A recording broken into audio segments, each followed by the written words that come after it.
Humans of the cardboard, welcome back to Just Nuts, guys. Today we need to peep this. We've got like 6, well, I will say guaranteed 5 archetypes that are kind of on the horizon, but we really don't know much about, barely at all. And I want to go over them just because we're just at this weird point where we might not get a couple of these even revealed at all for a good couple weeks or even months. And there's just so many right on the horizon where we could have 3 to 4 new, like, really interesting archetypes to be able to play in the upcoming competitive scene. And I just want to give you guys the rundown on kind of what's like hanging out there, but like we should be getting sooner rather than later.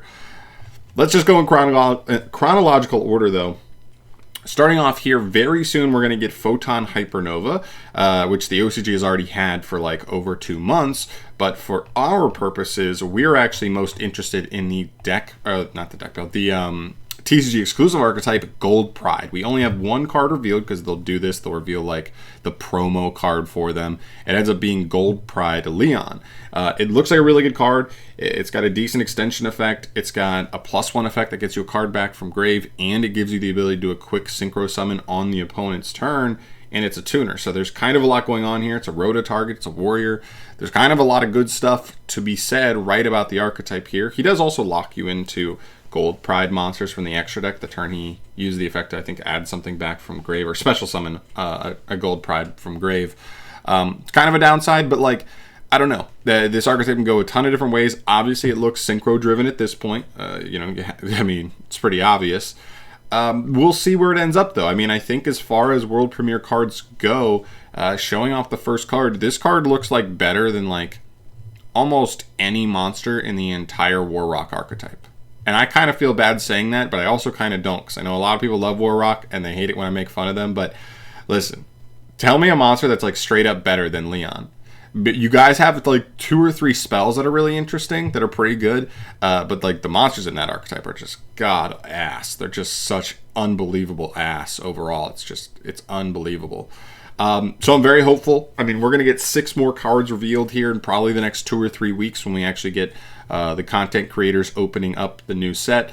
Very excited to see where we start off. I don't expect it to be amazing out the gate because we've seen Konami do this with the deck build packs, even if it's one of the better ones.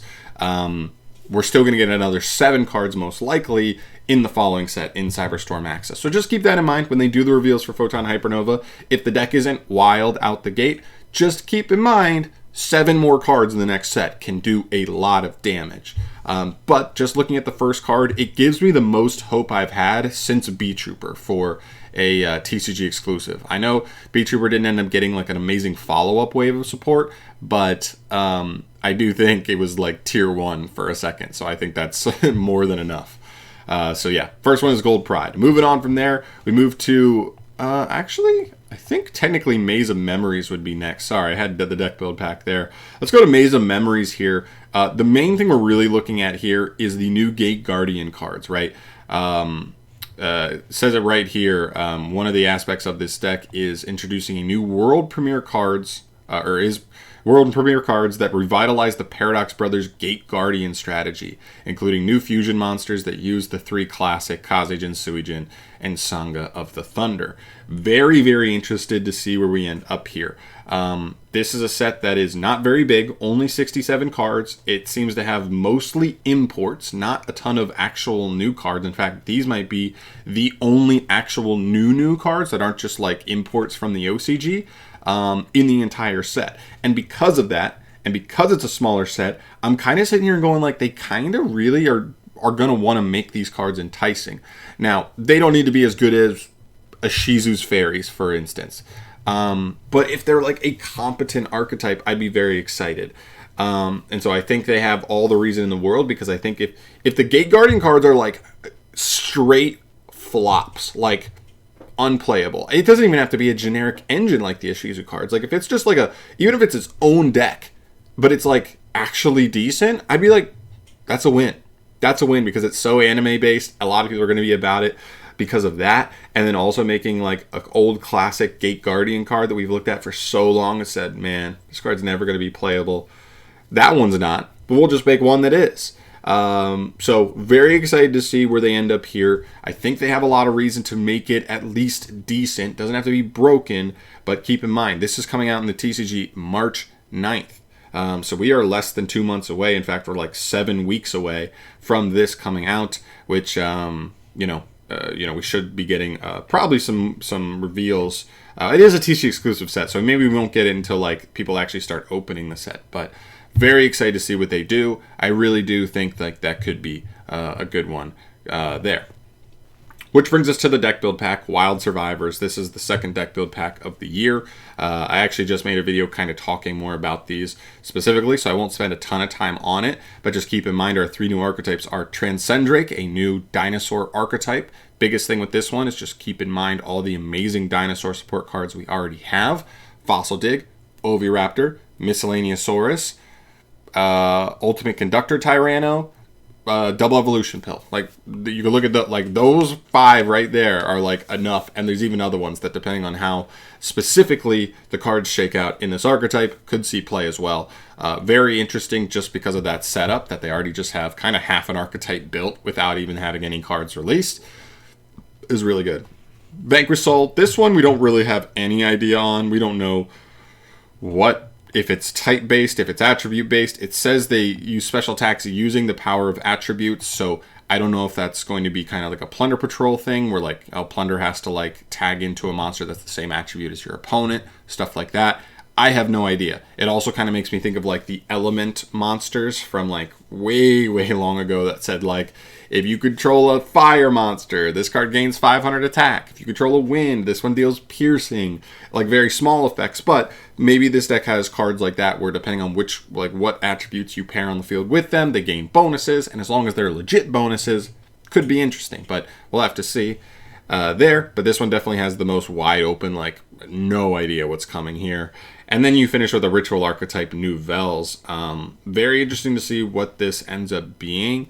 We've gotten a fair amount of ritual support in the last couple of years between Drytron, Illusion of Chaos, Libromancer, and now Mikanko. We actually have gotten like quite a bit of not just ritual support, but like good ritual support. Even the Dogmatica ritual stuff is like actually pretty respectable as far as what they do, but we'll see. This one also kind of open-ended. We got to see where we end up. Maybe this is their way of answering Drytron being just dookied out of the format by Bestials and the Shizu Shufflers. So maybe this will just be like a new good ritual archetype that doesn't lose to those cards, I hope. But we'll obviously have to see what they end up doing. Hopefully they either like bypass the ritual summoning mechanic or have like a really good ritual spell that just kind of like breaks them enough where it kind of like ends up mitigating the cost that rituals tend to have. But yeah, 3 archetypes, any of these 3. Also keep in mind, Konami's been like really hot with the deck build packs as of late. They're hitting almost, it's like over 2/3 of the archetypes they have in here end up being like competitively relevant at some point. So yeah, that's another good sign. And then we move to the final thing that I want to mention here, Duelist Nexus. We have literally no cards revealed for this. Very little information revealed for this, but I think the biggest thing to keep in mind, this is the first core booster set of Series 12, which means it's probably going to start a new line of lore. And because of that, it means we're probably set to get 1, maybe 2 brand new archetypes for lore. Maybe even more than that. I mean, if you look back to this Rise of the Duelist where Dogmatica came out in, which I believe was the start of Series 11, we got Dogmatica. We actually made Gaia into a full-on archetype. We got Melfi's, and I think Infernobles were in there technically. And I know some people lump them in with Noble Knights, but like they're completely separate archetypes as far as how they function. So like 4 straight up new archetypes in that set to kind of kick off the new series. And I think that's kind of a formula we could see here as well, right? They want to kind of start fresh. They want to get off to a hot start. They're going to want the new series to feel like a new series, a new era in Yu-Gi-Oh! So they're probably going to want to make 1, if not more, new decks in Yu-Gi-Oh! That kind of come out and are like in that top level. Feels like it's starting fresh. Feels like it's taking over and we're in a new timeline. And so because of that, I would almost expect there to be at least 2 playable archetypes in this core set. But of course, we're going to have to see. It's not coming out until the OCG until April 22nd. So we won't even be getting reveals for the OCG probably until like another month from now. You know, we're probably going to go a month before we even start seeing reveals for this. Same thing with deck build. Well, not same. March 18th for this one. So we're only 2 months away from the OCG getting the deck build pack. So we could actually get one of these archetypes revealed like any day now, to be honest. And then they'll kind of trickle them out as we get closer and closer there. But very exciting nonetheless. Yeah, this is what's on the horizon here. Very excited to see what we end up getting.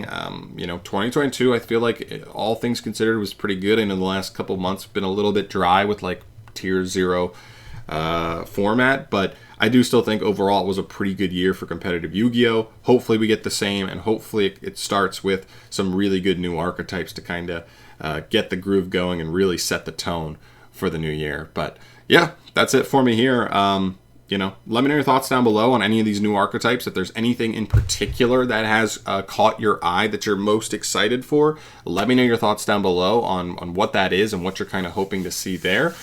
But otherwise, I'm out of here. Thanks for the support, guys. Subscribe if you haven't. You want to stay up to date on all things Yu-Gi-Oh! News and discussion videos such as this one. And I'll see you in the next video. Peace.